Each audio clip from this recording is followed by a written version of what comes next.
சுதந்திரிக்கிற காலம் சமீபமாகும் போது நம்முடைய காதுகள் அதிகம் கேட்கிற ஒரு வார்த்தை என்ன தெரியுமா? நீங்க இதை சுதந்திரிக்க மாட்டீங்க. ஹல்லேலூயா. இப்படி ரொம்ப கேக்குதுனாலே புரிஞ்சுக்கோங்க, பக்கத்துல வந்துட்டீங்க. ஆமென். சமுத்திரத்துல வைத்தே அல்ல ஜனங்கள் முறுமுறுத்தாங்களே தவிர சுதந்திரிக்க முடியாதுன்னு சொல்லல. ஆனா கானான் கிட்ட வந்து அதை சுற்றி இருக்கிற சிலரை பார்த்ததும் ஒரு கூட்டம், அதுவும் மெஜாரிட்டியான கூட்டம் சொல்ற வார்த்தை என்ன தெரியுமா? நீ இவ்வளவு நேரம் நடந்தது வேஸ்ட்ன்றாங்க, நீ இவ்வளவு நாள் காத்திருந்தது வேஸ்ட்ன்றாங்க. ஆமென். இதுவரை கேட்காத அளவுக்கு இப்படி ஒரு சத்தம் உங்க காதுல ரொம்ப இன்னைக்கு கேக்குதுன்னா நீ சுதந்திரிக்கிற காலத்துக்கு பக்கத்துல வந்துட்டீங்கன்னா. ஹல்லேலூயா. இன்னைக்கு காலையில எழும்பும் போதே ஒரு வார்த்தை ஆண்டவர் காண்பித்து கொடுத்தார். 2 சாமுவேல் 5வது அதிகாரம். தாவீதை கர்த்தர் எல்லாவற்றும் ஜெயமாய் நடத்தி தாவீது மேல் இருக்கிற அபிஷேகம் என்ன என்பது தெரியும், தாவீதுடைய அழைப்பு என்ன என்பது நமக்கு தெரியும். அவனை ராஜாவாக்கும்படியாக கர்த்தர் அழைத்தார். அழைத்து எல்லாவற்றையும் ஜெயமாய் கர்த்தர் அவன் வாழ்க்கையிலே மாற்றி மாற்றி வந்தார். தீங்குகள் வந்தது, போராட்டங்கள் வந்தது, பிரச்சனைகள் அதிகமாகவே வந்தது. இன்னும் பார்த்தீங்கன்னா அந்த குடும்பத்தில் மற்ற 7 பேர் சந்தித்த பிரச்சனையை விட ஜாஸ்தியான பிரச்சனை சந்திச்சது இந்த தாவீது. ஹல்லேலூயா. ஆமென். மற்ற 7 பேருக்கும் பிரச்சனைகள் வந்திருக்கும், ஆனா ஜாஸ்தியான பிரச்சனை, அதிகமான பிரச்சனை. ஆமென். உங்க குடும்பத்தில் அதிகமான பிரச்சனையை நீங்க தான் சந்திக்கிறீங்கன்னா நீங்க ஆண்டோடைய ஃபேவரட் பையன். ஹல்லேலூயா. மற்ற 7 பேரும் ஈசாய்க்கு ஃபேவரேட்டு, இந்த தாவீது ஆண்டவருக்கு ஃபேவரேட். இப்ப எத்தனை பேர் சொல்றேன் நான் ஆண்டவருக்கு ஃபேவரேட்? அதனாலதான் ஓவர் பிரச்சனை. ஓவர் பிரச்சனை.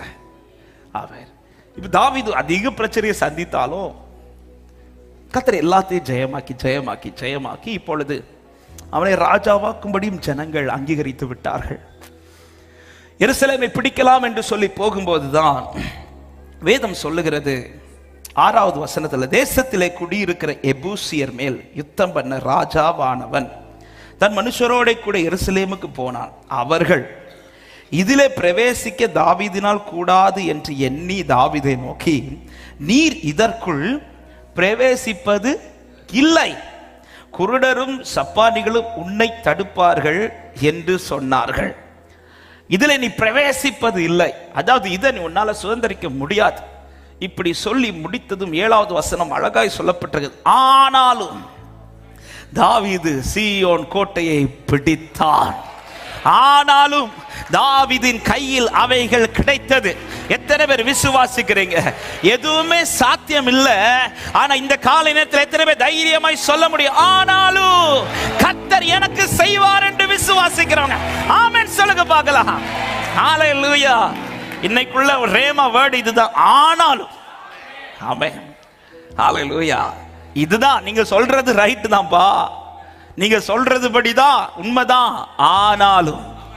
ஆமென். யார் கேட்டாலும் இந்த ஒரு வார்த்தை ஆனாலும் இப்படி சொல்லி ஸ்டாப் பண்ணிருக்கேன்.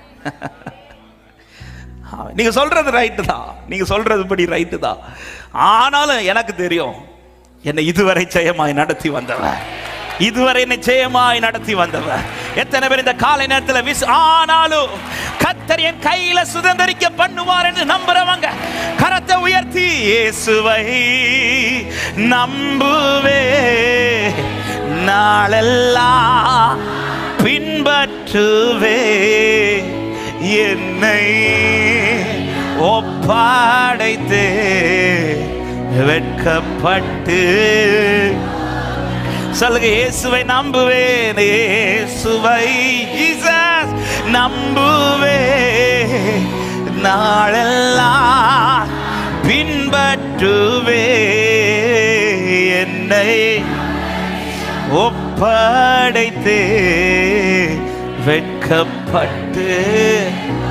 வேதம் சொல்க, ஆனாலும் தாவீது சீயோன் கோட்டையை பிடித்தான். அன்பு சபையே, அன்பு சகோதர சகோதரி, ஆமென். கர்த்தர் சொன்ன வார்த்தை உங்களுடையதானா அதை சுதந்திரிக்க கூடாதபடி எத்தனை பெரிய சத்துருக்கள் வந்தாலும், அவைகள் அல்ல, நீங்கள் தான் அதை சுதந்தரிப்பீர்கள் என்று விசுவாசிக்கிறவங்க ஆமென் என்று சொல்லுங்க பார்க்கலாம். இது உங்களுடையதானா? ஆமென், ஹல்லேலூயா, ஆமென். ஒரு கோலியாத்துக்கு முன்பாக நின்று முதலாவது நாட்டுக்குள்ள ஒரு பிரச்சனையை சந்திக்கிறார் தாவீது.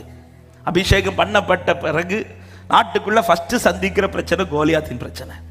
அந்த கோலியாத்துக்கு முன்பாகவே தாவீது எதை சொல்லி நிற்கிறான் என்றால், சிங்கத்தை ஜெயிச்சதையும் கரடி ஜெயிச்சதையும்.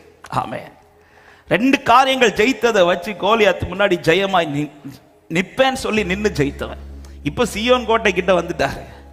1-2 காரியமா ஜெயிக்க வச்சாரு. எத்தனை காரியத்தை ஜெயிக்க வச்சு கொண்டு வந்திருக்கிறார். அவ்வளவு 2 ஜெயிக்க வச்சவனுக்கே நிக்க முடியும்னா எவ்வளோ காரியங்களை ஜெயிக்க வச்சிருக்கிறேன் ஆண்டவன். ஆமென். எத்தனை பேர் இந்த காலை நேரத்தில் தைரியமாய் சொல்லுங்க, 1-2 காரியம் இல்ல, பல காரியத்தை ஜெயிக்க வச்சு என்ன கர்த்தர் கொண்டு வந்திருக்கிறார் நம்புறவங்க நல்ல கைகளை தட்டி ஆமென் சொல்லுங்க பார்க்கலாம். இத்தனை நாட்கள் நடத்தினவர் இனியும் நடத்தாமல் இருப்பாரோ? ஹல்லேலூயா, ஹல்லேலூயா. எந்த பாதையையும் தாண்டிடுவே, எந்த சூழ்நிலையும் மேற்கொள்ளுவே. சொல்ல, எந்த பாதையையும், எந்த பாதையையும். ஆமென். எந்த சூழ்நிலையும், எந்த சூழ்நிலையும். வலது கரத்தை உயர்த்தி, உங்க கரம் இருக்க, உங்க கரம் இருக்க பயமில்லையே. ஆமென். உங்க கரம் இருக்க. ஆனாலும் இந்த தாவீது இந்த சீயோன் கோட்டை பிடிப்பதற்கான காரணம் என்ன? 10வது வசனம் கடைசி சொல்லப்படுகிறது, சேனைகளின் தேவனாகிய கர்த்தர் அவனோட கூட இருந்தார். அவனோட கூட இருந்தார். எத்தனை பேர் இந்த காலை நேரத்தில் உண்மையாய் சொல்ல முடியும், என் கூட பிரயாணிக்கிறதற்கு நான் நினைச்சவங்களா என் கூட இல்ல, ஆனா என்னை அழைத்த என் தெய்வம் என்னோடு கூட தான் இருக்கிறார். எனக்கு வாக்கு பண்ணினவர் என்னோடு கூட தான் இருக்கிறார். எனக்கு சொன்னவர் என்னோடு கூட தான் இருக்கிறார். இது போதும் எனக்கு. ஹல்லேலூயா, இது போதும் எனக்கு. ஆமென். பக்கத்துல பார்த்து சொல்லுங்க, கர்த்தர் இருக்கிறது போதும். தேவையில்லாம மனுஷனை தேடாதீங்க. கர்த்தர் கூட இருக்கிறாரா? எபூசியரே, ஆமென்.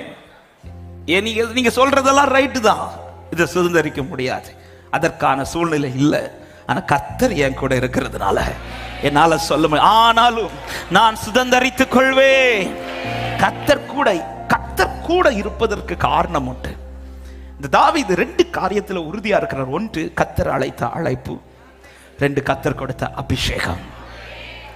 ஒரு வாழ்க்கையில் கர்த்தருடைய அழைப்பும் அபிஷேகமும் மாறாமல் இருக்குமானால், இந்த காலையில் இந்த வசனத்தை தியானிக்கும் போது ஆண்டவர் உள்ளத்திலே சொன்ன வார்த்தை இதுதான், உங்களை அழைத்த அழைப்பும் உங்கள் மேல் உள்ள அபிஷேகமும் உங்களுக்கானதை அடைய பண்ணும். ஹல்லேலூயா. உங்களை அழைத்த அழைப்பும் உங்களுக்குள் இருக்கிற அபிஷேகமும். எனவே தான் ஒரு தேவ பிள்ளை எதுல ரொம்ப கவனமா இருக்கணும்னா, தேவன் அழைத்த அழைப்பை விட்டு மாறாமல் இருக்க. பவுல் தெசலோனிக்கேயருக்கு எழுதும்போது 2 தெசலோனிக்கேயர் 1வது அதிகாரம் அதனுடைய 12வது வசனத்தில் இப்படி சொல்லுகிறார், நம்முடைய தேவன் உங்களை தமது அழைப்புக்கு பாத்திரராக்கவும், அதாவது நீங்கள் அழைத்த அழைப்புக்கு பாத்திரராக்கவும், அப்படி பாத்திரராக்கும் போது என்ன நடக்கும்? தமது தயவுள்ள சித்தம் முழுவதையும் விசுவாசத்தின் கிரியையும் பலமாய் உங்களிடத்தில் நிறைவேற்றவும் வேண்டும் என்று நான் வேண்டிக் கொள்ளுகிறேன். இந்த வசனத்தை புரியும்படி சொல்றேன். அவர் என்ன உங்க மேல சித்தம் வச்சிருக்கிறாரோ அதை பலமாய் நிறைவேற்ற உங்களை கர்த்தர் எதுல அதிகம் பாத்திரமாய் மாற்றுவார் தெரியுமா? அழைத்த அழைப்புக்கு பாத்திரமாய் மாற்றுவாராக. அப்ப அழைத்த அழைப்புக்கு பாத்திரமாய் நடக்கிறவங்க வாழ்க்கையில ஒண்ணு கன்ஃபார்ம், தேவ சித்தம் பலமாய் நிறைவேறும். அதை தடுக்க யாருக்கும் முடியாது. எனவே அழைத்த அழைப்பை பாருங்கள் என்று வேதம் சொல்லுகிறது. உங்களை அழைத்த அழைப்பை விட்டு மாறாமல் இருங்கள் என்று வேதம் சொல்லுகிறது. நீங்கள் அழைத்த அழைப்பிலே நிலைத்திருங்கள் என்று வேதம் சொல்லுகிறது. கர்த்தர் அழைத்த அழைப்பை பாருங்க. என்ன கர்த்தர் எப்படி அழைச்சிருக்கிறார்? எங்கிருந்து அழைச்சிருக்கிறார்? என்னை எங்கிருந்து தூக்கி இருக்கிறார்? என்ன சொல்லி அழைச்சிருக்கிறார்? அழைத்தது மாத்திரமல்ல, அபிஷேகம் ரொம்ப ரொம்ப முக்கியம். அபிஷேகம், கர்த்தர் உங்க மேல வச்ச அபிஷேகம். இந்த தாவீது அழைப்பு ஒன்று இருக்கிறது, அபிஷேகம் ஒன்று இருக்கிறது. அழைப்பும் அபிஷேகமும் இருக்குமானால் அடைய வேண்டிய காரியத்தை கர்த்தர் அடைய பண்ணுவார். நம்புறவங்க ஆமென் சொல்லுங்க பார்க்கலாம். எதையும் சத்துரு தடுக்கவும் முடியாது, எதையும் சத்துரு மாற்றவும் முடியாது. எனக்கானதை அடைய பண்ணுவார் என்று நம்புறவங்க சத்தமாய் ஒரு ஆமென் சொல்லுங்க பார்க்கலாம். ஹல்லேலூயா. அழைத்த அழைப்பில் நில்லுங்கள். தேவன் தந்த அபிஷேகத்தை அவித்து போடாதிருங்கள். தேவன் தந்த அபிஷேகத்தை துக்கப்படுத்தாதிருங்கள். எனவே தான் தாவீதை பாருங்க, அந்த சீட்ல உட்கார்றது வரையிலும் இந்த ரெண்டு காரியத்துல ரொம்ப கவனமா இருந்தார்.